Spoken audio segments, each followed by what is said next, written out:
성도 여러분 안녕하십니까? 행복한 안식일입니다. 이 코로나 바이러스가 아마 꽤 길어질 것 같아요. 그래서 경기도에서 우리가 속해 있는 곳이 경기도잖아요, 그죠? 이 경기도에서는 경기도지사가 처음에는 이 예배를 다 한시적으로 금지시키려고 하다가 결국에는 허락을 했는데 조건부죠, 그죠? 그래서 교회 안에서 적절하게 규칙을 지키고 있고 방역을 제대로 하는지 또 마스크 착용을 제대로 하는지 이런 것들을 통해서 보고 그렇게 하는 곳만 인정해 주겠다고 합니다. 그래서 우리가 세상에 속하진 않지만 세상에 또 규칙을 따라야 되기 때문에 저도 이렇게 마스크를 차는 흉내를 내면서 이렇게 지금 설교를 하고 있습니다. 그래서 밖에 사람들이 아마 우리가 예배드리는 모습을 굉장히 여러 가지 의혹의 눈초리로 쳐다볼 것 같습니다. 네. 세상 사람들이 또 불편하지 않도록 우리가 최선을 다해서 또 우리가 안전하게 또 예배드리고 있음을 보여주는 것도 하나의 도리라는 생각이 듭니다. 어쨌든 이 안식일 이 성전에 오신 모든 분들에게 하나님의 큰 평안과 축복이 함께하기를 간절히 바라겠습니다. 오늘은 창세기 29장을 좀 나가보도록 하겠습니다. 지난번에 이어서 이제 오늘 29장을 끝낼 텐데요. 야곱이 베델에서 회개하고 하나님을 만나게 되죠. 그런 다음에 하란을 향해서 계속 나아갑니다. 그런데 2절부터 3절에 보면 야곱이 이제 어떤 작은 마을의 한 우물 곁에 도착하는데 그곳에서 누구의 소식을 듣는가 하면 삼촌 라반의 소식을 듣고 심지어 그 외삼촌의 딸 라헬을 기적처럼 만나요. 기적처럼. 그러면서 이 우물가에서 야곱의 1차적인 문제가 순식간에 해결되어집니다. 하나님의 도움으로. 그죠? 네. 그리고 이제 외삼촌 라반의 집으로 인도되어져서 그 외삼촌을 만나서 그곳에서 한 달간 머물게 되는데, 근데 이제 이 야곱이 고향을 떠나올 때는 아마 잠깐 동안만 머물다가 금방 이제 어머니로부터 연락을 받고 고향으로 돌아갈 것이라고 생각했어요.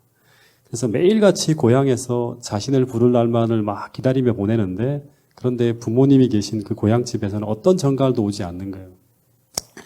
그러자 이 라반이 야곱에게 이제 어찌 내가 너를 공짜로 데리고 있을 수 있냐 하면서 계속 자기 집에 머물러 두게 하려고 이곳에서 머무르는 동안 너가 한 일에 대한 내 품삯을 내가 계산해 주겠다. 얼마면 될지 정하라고 합니다. 그래서 야곱이 하란에서 온 목적 중에 하나가 뭐죠? 부모님이 뭐 때문에 하란에 보냈죠?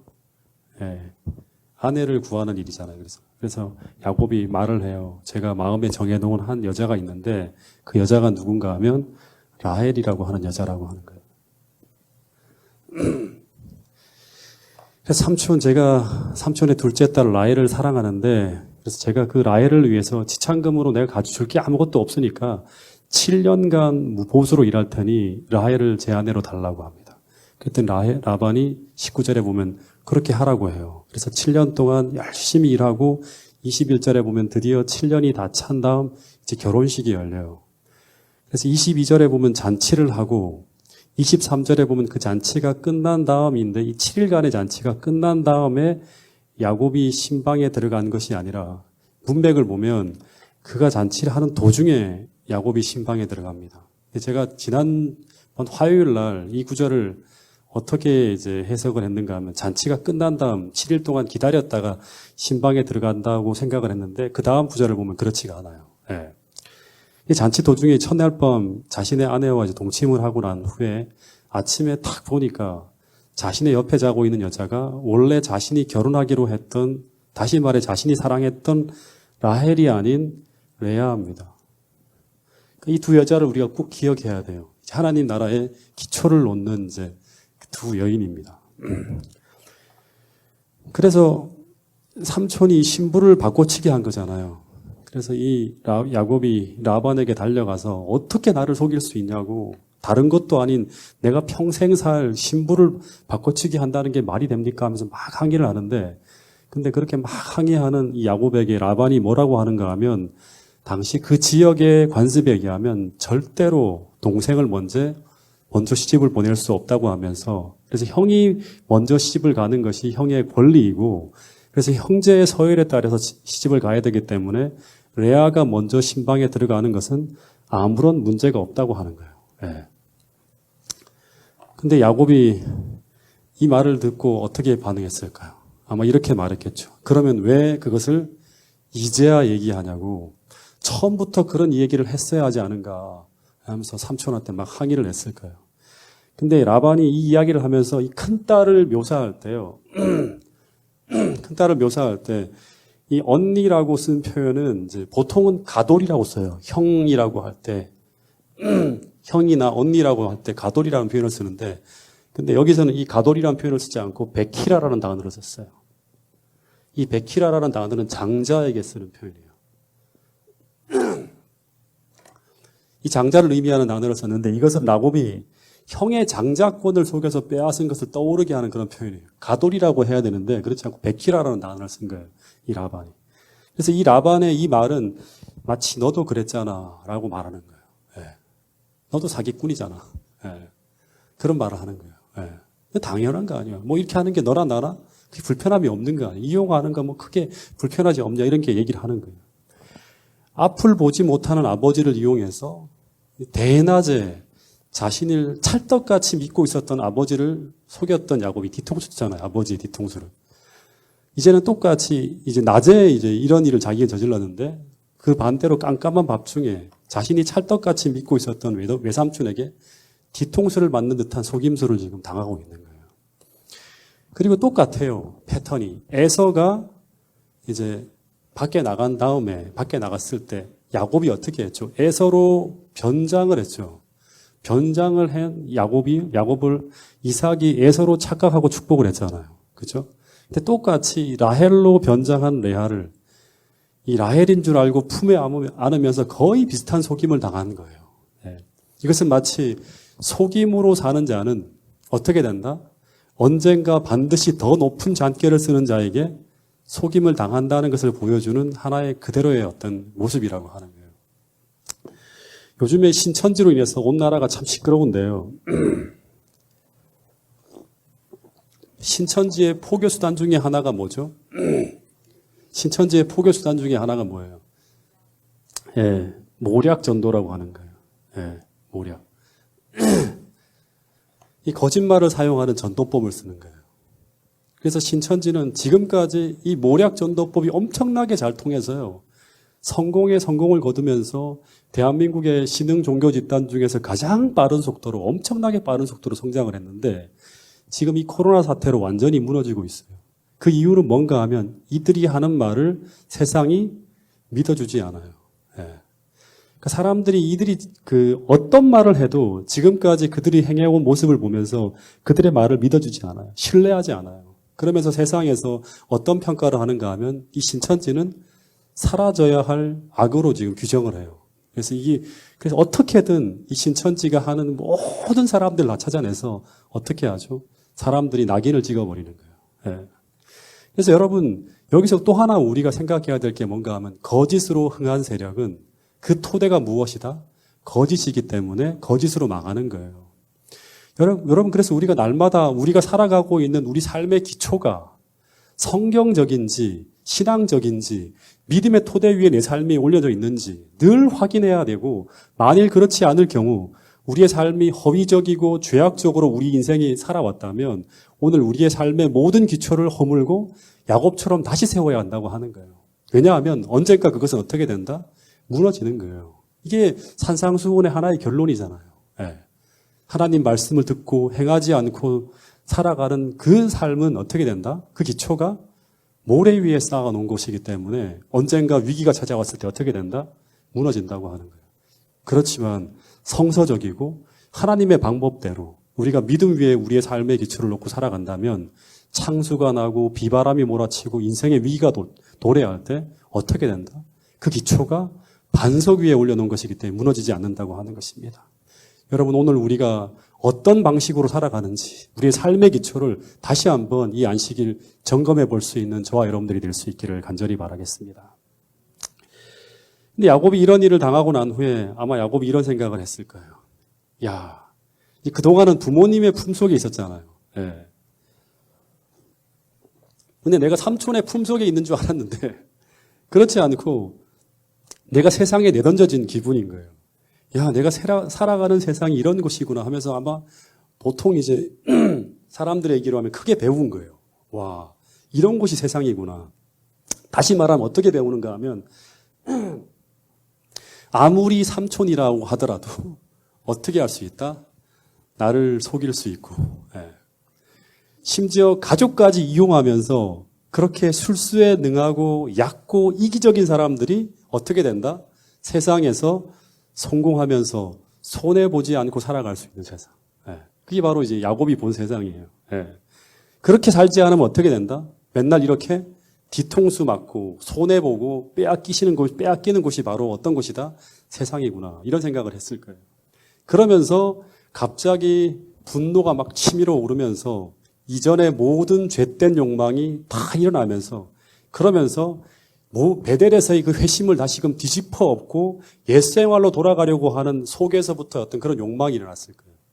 그러니까 이게 로마서 7장에 말하는 하나는 하나님의 뜻을 행하고자 하는 그러한 욕망과 또 하나는 죄된 욕망이 이렇게 죄의 복감에 투쟁하는 거예요. 그런 생각이 막 치밀어 올라오는 거예요. 네. 근데 야곱이 또다시 생각을 했을 것입니다. 그 표현이 다 여기 적혀 있지는 않지만 어떤 생각을 했을까요? 예, 지금 자신이 왜 이런 처지에 와 있는지, 예, 왜 내가 지금 하란에 와 있는지, 그리고 이런 일이 일어나게 만드신 그 하나님께서 이런 상황에서 자신에게 가르치려고 하는 것이 무엇인지를 생각해 보았을 것이라고 하는 것입니다.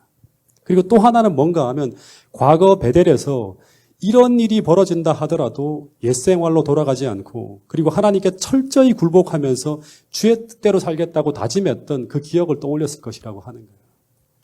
여러분, 그래서 우리가 여기서 두 가지를 생각해 볼 수 있는데요. 그 하나는 바로 무엇인가 하면 바로 베델에서 하나님께서 약속하신 그 약속은 다시 말해서 네가 어디로 가든지 내가 너와 함께하며 내가 내게 약속한 것을 다 이루기까지 내가 너를 떠나지 않겠다는 이 하나님의 약속은 이전에 살아가던 그 옛 방법을 포기할 때 성취되어질 수 있는 약속이에요. 하나님, 제가 지금 이런 처지에 있습니다. 주님 뜻대로 살지 못했던 것을 용서해 주세요 하고 베델에서 진짜 뼛속 깊이 밤을 새워가며 회개했던 그 회개의 고백이 무엇인가 하면 이제는 이렇게 살지 않겠습니다고 하는 거예요. 그렇게 살지 않겠다고 계속 고백할 때 하나님의 약속이 뭔가 하면 내가 너와 함께하며 네게 약속한 그 모든 것이 이루어지기까지 내가 절대로 너를 떠나지 않고 다 이루게 가겠다고 하는 약속이 유효한 거예요. 그리고 또 하나는 야곱이 베델에서 한 번 회개했다고 해서 그리고 베델에서 한 번 하나님을 만났다고 해서 그것이 평생 가는 것이 아니라고 하는 거예요. 네. 매일 매순간 이런 끊임없이 밀려오는 수많은 유혹과 도전 앞에서 우리가 계속 하나님 앞에 굴복해야 하고 그리고 매일의 헌신을 통해서 날마다 성령의 침례를 받아야지만 우리는 날마다 내 안에서부터 올라오는 이 죄성을 물리치면서 끝까지 하나님의 뜻을 이루는 그 길을 걸어갈 수 있다고 하는 것입니다. 여러분, 이 상황에서 야곱이 배웠던 이 두 가지를 우리 파주중앙교회 모든 성도들이 꼭 배울 수 있게 되기를 간절히 바라겠습니다.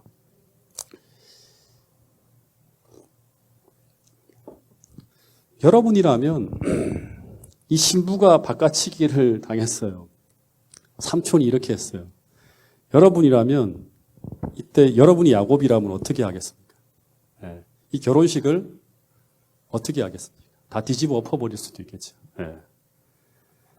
근데 야곱이 어떻게 했는가 하면 네, 알겠습니다 라고 대답을 한 후에 이 관습이라 그러면 그렇게 제가 받아들이겠습니다 하고 난 다음에 그러면 이제 이 라헬로 한 여자로 만족을 할 수도 있는데 이 야곱이라는 사람은 집념의 사람입니다. 내가 딱 좋아하는 것, 내가 목표로 삼은 것은 반드시 성취해야 되는 그런 어떤 성향의 사람이라고 합니다. 그래서 장자권도 끝까지 집요하게 그걸 취하잖아요.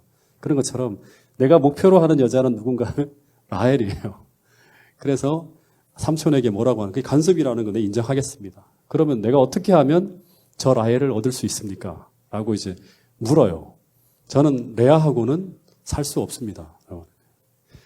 그랬더니 27절부터 30절에 라반이 이런 말을 합니다. 같이 읽어보겠습니다. 27절부터 30절 시작.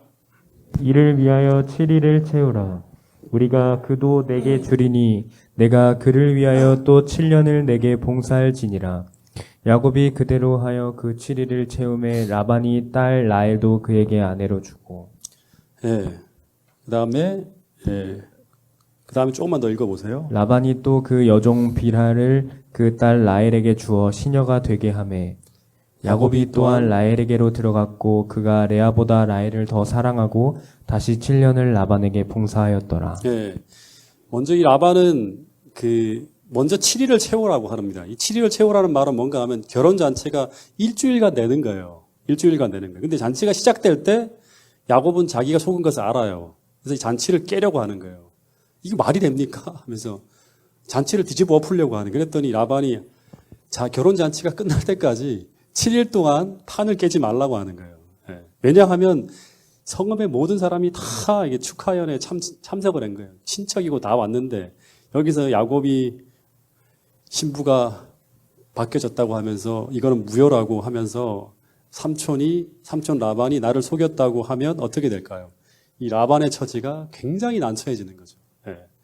그래서 라반이 7일만 채워주면 어떻게 한다? 그 대신에 내가 딸 라헬도 너에게 주겠다고 하는 거예요.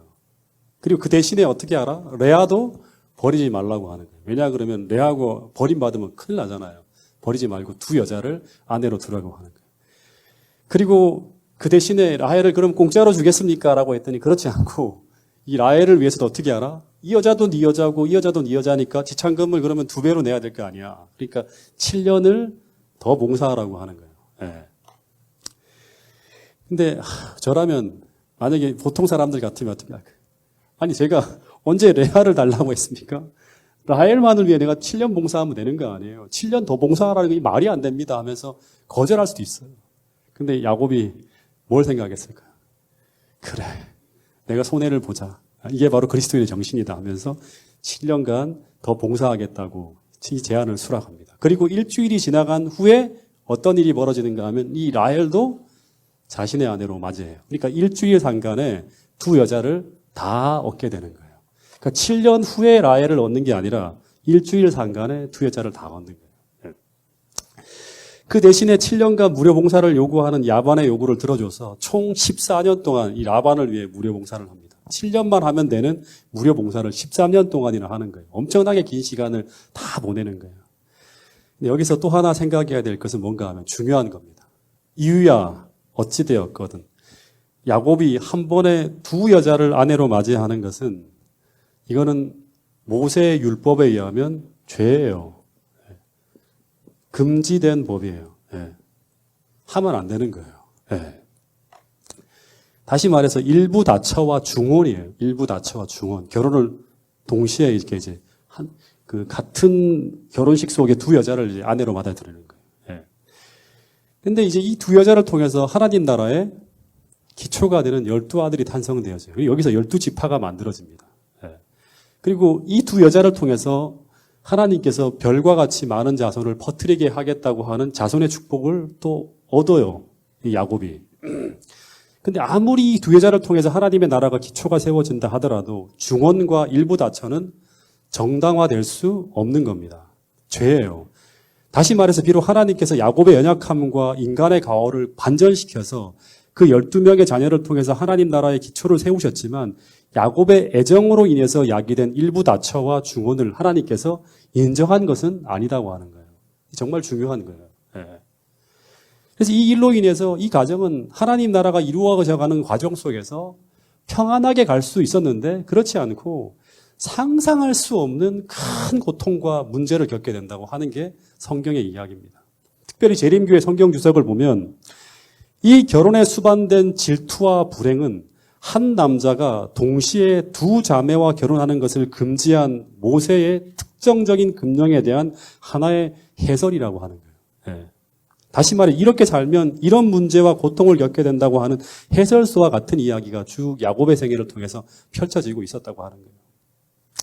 그래서 만약 이건 이제 상상이에요. 야곱이 레아라고 하는 여자가 자신이 바라고 소망하는 여자는 아니었어요. 그죠? 내가 이게 딱 결혼하겠다고 생각한 여자는 아니었어요. 하지만 이 자신의 아내로 자신의 품에 딱 안겨 있는 것을 보고 아휴, 이것이 하나님의 뜻인가 보다 하고 생각을 하면서 야곱이 여기서 이 한 여자로 멈추었다면 어떤 일이 벌어졌을까요? 예?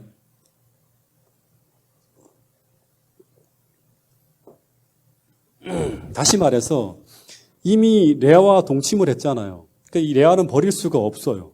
그래서 이것이 하나님의 뜻이라고 생각하면서 비록 고통스럽지만 레아를 그냥 아내로 맞아 살았으면 어떻게 되었을까 하는 거예요. 네. 이후에 알게 되겠지만 여러분 성경에서는 라헬과 레아 중에 어떤 여자가 더 훌륭한 여자로 평가받을까요? 네?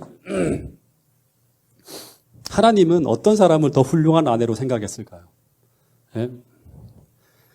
여러분 레아가 라헬보다 훨씬 더 착하고 그리고 훨씬 더 신앙적인 여자입니다. 그래서 이 레아는 이 야곱의 신앙을 그대로 받아들이고 굉장히 신앙적으로 살아갑니다. 야곱이라는 사람도 이 레아를 7년 동안 봤잖아요.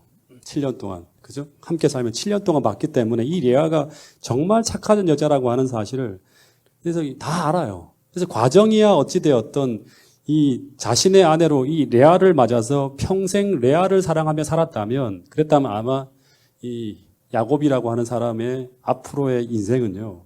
이 야곱의 가정은 비교적 평안하고 행복한 결혼 생활을 하면서 그리고 그 이후에 벌어지는 정말 형제 간의 분열, 갈등 그리고 수많은 다툼 이런 모든 것들이 일어나지 않았을 것이라고 하는 거예요. 네. 여러분 그래서 우리가 기억해야 될 것이 무엇인가 하면 오늘 우리가 그리스도인으로서 하나님의 말씀을 단 하나예요. 단 하나라도 어기고 살아갈 때 그것이 단 한 가지라도 우리가 범하고 있는 그 한 가지만큼 우리는 손실과 불행을 초래하게 된다고 하는 사실이 이 성경 이야기를 통해서 우리에게 그대로 보여주고 있는 거예요. 예. 단 하나라도. 예. 그 어긴 만큼 무엇을 보는가 하면 손해를 당하는 거예요. 여러분 율법이라고 하는 건 뭐죠? 이 하나님의 주신 율법이라고 하는 것은 뭔가 하면 말 그대로 법칙이에요. 법칙. 예. 법칙이에요. 우리가 안전하고 행복하게 살기 위해서 우리가 단 하나라도 범하면 안 되는 하나님이 정해놓으신 법칙이에요. 이대로 살면 너희들이 행복하게 살 수 있다고 하는 거예요. 예. 안전하게 살 수 있다고 하는 거예요. 그래서 비록 세상에서는 죄가 아니라 할지라도 그것이 하나님의 말씀에 위배되고 또 하나님의 말씀에서 빗나가는 것이라고 한다면 그것이 어떤 것이라 하더라도 다 버리고 다 포기할 수 있는 지혜가 있어야지만 우리는 하나님이 주시는 축복을 온전히 누리며 살 수 있다고 하는 것이 성경의 이야기예요. 순종하면 그것이 생명이 되는 것이고 순종하는 만큼 행복을 우리가 얻게 되는 거예요. 이게 다 울타리에 우리를 보호하는. 여러분 그런 지혜가 우리 파주중앙교회 모든 성도들 안에 있게 되기를 간절히 바라겠습니다. 여러분 아브라함이 하갈을 아내로 맞이하는 것이 당시 세상에서는 죄가 아니었죠. 그죠? 예. 그리고 그렇게 해서 아이를 낳는 것이 세상의 지혜였어요. 그렇게 해서 아이를 얻는 것이. 그런데 그 일로 인해서 아브라함이라고 하는 사람의 가정에는 엄청난 불행이 초래되는 걸 볼 수 있습니다. 예. 똑같이 야곱에게도 그런 일이 벌어지는 거예요. 비록 하나님 나라가 이루어져가는 과정 속의 한 과정이었지만 예. 하나님은 다르게 이 12지파를 만들어낼 수 있었죠. 예. 마찬가지로 이제 야곱의 두 아내가 존재함으로 벌어지는 비극은 야곱으로 하여금 이제 나중에 그 죽기 전에 이제 그 누구죠? 바로한테 이런 말을 합니다. 내가 정말 험한 인생을 살아왔다고 하는데 그 험한 세월 중에 가장 험한 세월이 바로 뭔가 하면 이 가정에서 벌어지는 하나의 비극입니다. 31절을 조금만 더 읽어보겠습니다. 31절. 이제 그 내용들이 나오는데 이제 어떻게 살았는지 한번 읽어보겠습니다. 31절. 창세기 29장 31절 같이 읽어보겠습니다. 시작. 여호와께서 레아에게 총이 없음을 보시고 그의 태를 여셨으나 라헬은 무자하였더라. 예, 여호와께서 레아가 사랑받지 못함을 보시고 그의 태를 여셨으나 라헬은 자녀가 없더라. 여러분 야곱이 라헬을 더 사랑하는 것은 맞지만 그렇다고 레아를 미워했을까요? 예, 미워하진 않고 어떻게 했는가 하면 라헬을 훨씬 더 사랑했지 레아를 아예 미워했으면 이 레아에게서 애가 태어나지 말아야죠. 근데 레아가 6명이나 태어나잖아요. 그 사랑을 한 거예요. 근데 훨씬 더 많이 누구를 사랑했다? 라헬을 사랑했어요. 예. 더군다나 이제 회심한 그리스도인이기 때문에 이 레아를 막 멸시하고 막 무시하고 그러진 않았을 거예요. 근데 여러분 이 부부 간의 사랑은 나누어질 수가 없는 거예요. 이게 하나님이 정해놓은 하나의 원리예요. 예. 하나님이 만들어 놓은 법칙이에요. 그래서 늘 레아는 남편의 사랑을 더 받고 싶어서 늘 야곱의 사랑에 목말라 있게 됩니다. 그러면서 늘 불행을 느끼는 거예요. 예. 그래서 하나님께 어떤 기도를 했을까요? 아마 이런 기도를 했을 것입니다. 하나님, 자녀를 낳게 해주세요. 예. 그래서 자녀가 태어나면 어떤 일이 벌어지는가 하면 남편의 사랑을 얻을 수 있을 것이라는 생각을 하게 되는 거예요. 그래서 계속 기도하는 거예요. 이 야곱의 사랑에 목말라 하면서 그 하나의 과정으로서 하나님 나에게 아이가 태어나게 해달라고 기도합니다. 근데 31절에 보면 정말로 하나님이 레아의 그 기도를 들으시고 이 레아가 모함을 하시고 야곱의 사랑을 받지 못함을 보시고 그의 태를 열었다고 하는 거예요. 그래서 32절에 보면 너무나 감격스럽게도 레아가 임신을 하고 그 집안에 장남이 태어나는 거예요. 라헬보다 훨씬 더 빨리 이제 이 장자가 태어나는 거예요. 예. 이건 엄청나게 큰일이에요. 뭔가 경쟁에서 이긴 거예요. 그러면서 이제 여러분 12지파의 이름을 하나하나 우리가 다 외워야 되는데 첫 번째 장자가 누구냐? 르우벤이라고 하는 첫 번째 아들이 태어납니다. 예. 이 사람의 이름을 좀 기억해놔야 됩니다. 근데 이 르우벤이라는 뜻이 어떤 뜻인가 하면 이 전부 다 레아가 느끼는 그 감정들을 다 이름에다 지어서 표현했어요. 이 르우벤이라는 이름의 뜻이 뭔가 하면 보라 아들이로다 하는 거예요. 보라 아들이다. 네. 근데 이 르우벤이라는 단어의 첫 음절이 이제 뭔가 하면 이제 이 르우 하는 게 제가 지난번 여러 번 소개했던 게 이 라라고 하는 단어를 히브리어 라라고 하는 단어를 여러분들에게 몇 번 소개를 했어요. 이 라는 이제 보다라고 하는 단어예요. 그래서 하갈이 우물가에서 굉장히 고통 중에 있을 때 하나님을 만나잖아요. 그렇죠? 그때 만난 하나님을 어떤 하나님이라고 했죠? 감찰하시는 하나님. 감찰하시는 하나님. 그래서 그 우물의 이름을 뭐로 지었다? 부헬라 헤로이라고 이름을 지어요. 근데 이 르우벤의 이름의 뜻이 뭔가 하면 하나님께서 나의 괴로움을 보셨다라고 하는 의미라고 합니다. 다시 말해 이 말은 이 아이를 임신하고 그 기쁨이 한창일 때 이 레아는 이 야곱의 마음이 이제는 하나님께서 자신의 괴로움을 감찰하셔서 아이를 갖게 해주셨다. 그랬으니 이제는 야곱의 마음이 자기에게로 향할 것이다. 라는 이런 확신을 가지고 르우벤이 이름을 지었어요. 왜냐하면 장자가 이제 태어났기 때문에 그런 거예요. 예. 근데 그로부터 1년 뒤에 둘째 아들이 태어납니다. 이 둘째 아들의 이름이 뭐예요? 시므온이에요. 이 사람의 이름은 또 이제 기억해놔야 됩니다. 예. 이 시므온이라고 하는 이름의 뜻은 뭔가 하면 들으심이라는 뜻이에요. 들으심.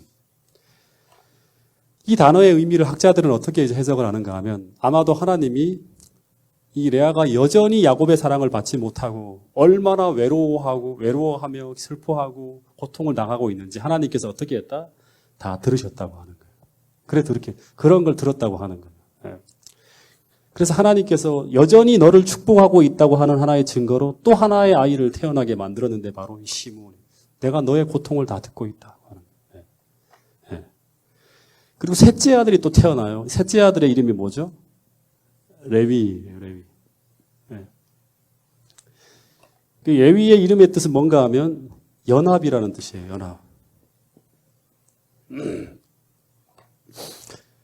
그래서 이 세 번째 아이가 태어났으니까 옆에는 지금 라헬은 한 명도 못 낳고 있어요, 아이를요. 근데 세 명이 줄줄줄 태어나니까 이제는 어떤 생각을 하는가 하면 이번에는 이 셋째 아이까지 임신했으니까 이번에는 진실로 야곱이 나랑 어떻게 한다? 연합할 것이라는 희망을 담아서 이렇게 이름을 지은 거예요. 연합할 것이라. 여러분 당시 이제 고대 근동에서는 그 집안의 후사가 될 사내 아이가 태어나면 그 어머니가 가장 큰 존경을 받았다고 합니다. 예. 왜냐 그러면 이 아이들이 다 뭐가 되는 거예요? 나중에 이 집안에 이제 장자가 되고 하나의 큰 어떤 기둥처럼 그 아버지를 대신해서 이제 가통을 이어가기 때문에 그래요. 근데 이 레아가 이해할 수가 없는 거예요. 이해가 안 되는 거예요. 왜냐 그러면 이렇게까지 남편을 위해서 아이를 턱턱 낳아주는데 왜 야곱이 임신치 못하는 자신의 동생인 라헬로부터 자기에게로 돌아서지 않는지 이해할 수가 없는 거예요. 너무너무 답답한 거예요. 아이가 계속 태어납니다. 그리고 35절에 보면 마지막으로 태어나는 한 아이가 있는데 앞으로 두 아이가 더 태어나지만 여기 생산이 한번 멈춰요. 그 아이 이름이 뭔가 하면 그 유명한 누구예요? 유다라고 합니다. 유다. 넷째 아이가 태어납니다. 이제 이 유다의 자손으로 누가 태어난다? 예수님이 태어나죠. 유다 지파의 후손으로. 근데 그 레아가 마치 본능적으로 이 아이가 이스라엘의 왕들과 메시아의 조상이 될 것을 알기라고 한 듯 어떻게 이름을 짓는가 하면 내가 이제는 여호와를 어떻게 한다? 찬송하리로다. 왜냐하면 왜 찬송을 해야 되죠? 요때는 그 의미가 아니지만 미래에 인류를 구원할 메시아가 여기서 태어나기 때문에 그렇다고 하는 거예요. 그래서 그리고 난 다음에 잠시 아이가 낳는 일이 중단되어집니다. 여기서 잠깐 이제 여러분들하고 좀 얘기를 나눠야 될 게 레아는 어떤 여성이었을까요? 좀 결론을 한번 지어봅시다. 여기서 학자들은 이 레아는 굉장히 경건한 여성이라고 합니다. 그리고 아주 헌신적인 아내예요. 그리고 신실한 어머니였음이 분명하다고 학자들은 판단을 해요. 왜냐하면 레아가 자기의 첫 네 아들 중에 세 아들과 관련해서 그 출생과 관련해서 하나님의 이름, 여호와 이름을 언급하고 있어요. 그 신앙을 계속 담아내는 거예요. 예, 하나님이 주신 선물이라고 다 인정을 하고. 이 가정은 원래 이제 라반의 가정은 우상숭배 집안이에요. 근데 그 모든 것을 다 정리를 해요. 정리를 하고 이전에도 말했지만 남편의 신앙을 받아들여요. 그리고 여호와를 신실히 믿는 자가 되었음을 추정할 수 있는 수많은 증거들이 이 레아의 삶 속에 쭉 묻어나는 걸 볼 수 있습니다. 반면에 이 라헬이라는 여자는 그 학자들이 말하기를 회심한 증거가 잘 보이지 않는데요. 그리고 회심했다고 하는데 굉장히 피상적이래요. 그 신앙이. 예, 아주 얕은 거예요. 이 겉으로는 이 여자도 남편의 신앙을 받아들였지만 왜냐하면 남편을 따라가야 되니까. 근데 이 마음은 옛 우상 숭배에 집착해 있어요. 그래서 나중에 하나를 떠나올 때 이 라헬에서 뭐가 발견되는가 하면 드라빔이라고 하는 어떤 그 우상이 이렇게 훔쳐 나온 걸 이렇게 발견하게 되잖아요. 그때까지 미련을 못 버리는 거예요. 우상 숭배에 대해서. 그리고 언니와의 경쟁 속에서 나로 아이를 낳게 하지 않으면 어떻게 한다? 내가 죽겠다고 하면서 너무너무 질투심이 강해서 완전히 막 못 견뎌하는 거예요. 이 언니한테 애가 태어날 때마다 남편의 사랑을 받고 있지만 막 견딜 수가 없는 거예요. 너무너무 질투심이 강해서. 그래서 결국 몸이 이제 그렇게 건강하지 않은 이제 사람이었던가 봐요. 그래서 몸이 그렇게 약함에도 불구하고 요셉을 딱 낳았는데 요셉의 이름이 뭔지 아세요? 요셉의 이름이 뜻이 뭔지 아세요? 뭐 하나님에 대한 그런 게 전혀 없어요. 더함이란 건 뭐냐? 하나 더. 이걸 완전 못해나. 하나 더. 이렇게 짓는 거예요. 그래서 하나로 만족 못하고 그 둘째 아이를 그 몸이 성하지 못한 몸으로 또 임신하고 아이를 낳다가 어떻게 하죠? 그때 결국에는 이 베냐민을 낳다가 결국 죽잖아요. 그래서 이 원래 베냐민이라는 이름의 뜻은 베냐민이 아니라 원래 베논이라고 해서 슬픔의 아들이라고 해서 그렇게 원래 지었어요. 그걸 바꾼 거예요. 그래서 이 라헬과 레아를 비교할 때 이 레아라는 여자는 정말 신실하고 정말 어떻게 보면 굉장히 하나님께서 어떻게 보면 이것을 다 내다보시고 라헬이 아니라 레아를 이렇게 강제로 그 침소에 집어넣은 게 아닌가라고 생각이 들 정도로 그렇게 신실한 사람으로 평가가 되어지는 사람입니다. 이 레아는 신실함, 경건함은 물론 또 이제 이 여자의 탁월한 성품을 통해서 결국 야곱이 어떻게 되는가 하면 계속 라헬을 좋아하지만 결국에는 누구를 더 좋아하는 걸로 결국엔 내 안에는 라헬이 아니라 레아라고 인정하는 듯한 어떤 그런 이제 삶의 흔적이 나타나요. 결국 마음이 돌아섰다고 이렇게 학자들은 평가해요. 네. 그래서 그 증거가 바로 뭔가 넷째 아들이 유다가 메시아의 조상이 되고 그리고 마지막에 이 아브라함이 산 묘의 이름이 뭐죠? 기억하십니까? 막벨라 굴이죠. 네. 막벨라 굴에 라헬이 묻힙니까? 레아가 묻힙니까? 네? 라헬이 묻혀요? 레아가 묻혀요? 이 원래 자신이 아내로 인정하는 사람이 그 무덤에 같이 들어가는 거잖아요. 누가 묻히는지 아십니까? 결국에는 레아가 거기 묻힙니다. 예. 그래서 이 야곱이라고 하는 사람은 결국에는 정말 레아가 나에게 정말 소중한 아내이고 참 고마운 아내였다고 하는 것을 인정하는 하나의 표현이라고 할 수 있습니다. 라헬이라고 하는 여자는 결국에는 이제 이도 여행하는 도중에 결국엔 죽고 길가에 묻혀요. 마르바란가 하는 그곳에서 묻혀 장사를 지내는 것으로 볼 수 있습니다. 그래서 결론적으로 뭔가 하면 이 라헬이라고 하는 이 레아라고 하는 여자가 괴로움 중에 하나님을 의지하고 주의 축복을 구할 때마다 하나님은 그가 기도한 그 야곱의 마음을 그에게 돌이키도록 도와주지는 않지만, 그렇게 해주지는 않았지만 그에게 그 슬픔을 감당할 수 있는 위로의 자녀들을 계속 태어나게 하는 걸 볼 수 있습니다. 그리고 그 과정 속에서 하나님이 나로 하여금 이 슬픔을 이기게 하시고 하나님께서 뭔가 목적을 두고 나를 인도하시는구나 하는 것을 계속 느낄 수 있도록 하나님이 만들어주는 걸 볼 수 있어요. 이것이 결국 하나님께서 우리 모든 인생을 인도하시는 모습이라고 생각이 들어요. 오늘도 우리가 하나님을 의지하고 주의 축복을 구할 때마다 하나님은 반드시 내가 구하는 그것은 아닐지라도 응답해 주시고 위로해 주시고 축복해 주셔서 결국에는 제일 좋은 길로 계속 인도해 주세요. 인생의 끝에 하나님께서 원하시고 바라시는 그 모든 것들을 우리에게 다 이루어 주시는 걸 볼 수 있다고 하는 것이 이 레아의 인생을 통해서 우리에게 교훈하는 중요한 교훈이라고 생각이 듭니다. 여러분, 어떤 기도문을 보면 아주 유명한 기도문 가운데 이런 기도문이 있죠. 하나님은 내가 구하는 것은 하나도 응답해 주시지 않았지만 그러나 하나님은 나의 기도에 다 응답해 주셨다고 하는 거예요. 내가 구하는 것은 하나도 응답해 주지 않았지만 하나님은 나의 기도에 다 응답해 주셨다고. 이게 바로 레아의 기도에 대한 하나님의 응답이라고 볼 수 있습니다. 그리고 또 하나 우리가 마지막으로 기억해야 될 것은 무엇인가 하면 결국에는 세상적인 매력이 아니라 품성과 신앙. 우리가 꼭 기억해야 될 게 두 가지예요. 이 품성과 신앙. 이 신앙이라고 하는 것은 믿음이죠. 그죠? 이 품성과 신앙이 결국 우리를 가장 좋은 자리로, 결국엔 축복의 자리로 인도한다고 하는 사실을 우리가 끝까지 잊지 않고 믿어야 된다고 하는 사실입니다. 여러분, 이 말씀과 이 교훈을 마음에 품고 이 안식일에도 또 우리가 계속 하나님께 구해야 될 것들, 그것이 무엇인지를 생각하고 주님의 축복의 자리에 언제나 머물러 계시는 여러분과 제가 될 수 있기를 간절히 바라면서 말씀을 줄이도록 하겠습니다. 다음 주 화요일 날은 우리 30장 나가도록 하겠습니다.